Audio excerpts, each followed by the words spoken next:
Tai apie pomidorus. Apie pomidorus, kurie yra klasikiniai, kurie yra derlingi, kurie yra atsparūs ligoms ir kurie dera ilgiausiai.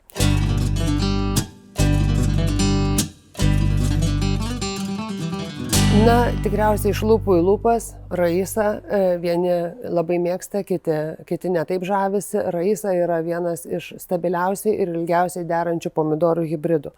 Nenusileidžia derėjimu, skoniu ir pomidorų kokybę hibridinė veislė Orkado. Galbūt vaisiai yra kiek minkštesni, tie, kas nenori tų kietų pomidorų, tai Orkado buvo pripažinti vieni skaniausių ilgai derančių pomidorų. Abelijus, vėlgi klasikiniai, raudoni, ilgai derantis, atsparūs marui, tai augindami pomidorus abelijus galite tikėtis, kad jie jums derės ir iki spalio mėnesio.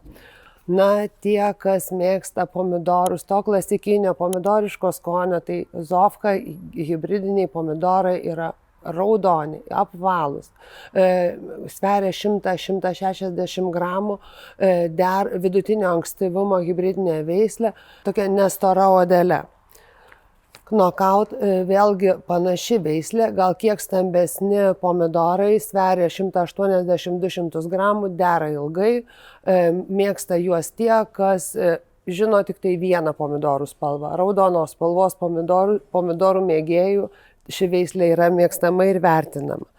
Na ir viena iš naujausių mūsų veislių, tai yra Kalifo, dėl ko jinai mūsų asortimente, dėl to, kad šita hibridinė veislė puikiai užsirekomendavo ir derėjo vėsią vasarą, kada stigo saulės, kada nuolat lyjo, pomidorai užaugo dideli, ilgai nesirgo ir gausiai derėjo.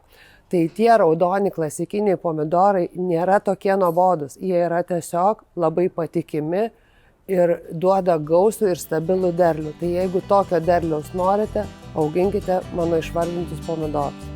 Jei norite ir daugiau naudingų patarimų, ne vieno, ne dviejų, ne 10, bet 100, prenumeruokite mūsų kanalą.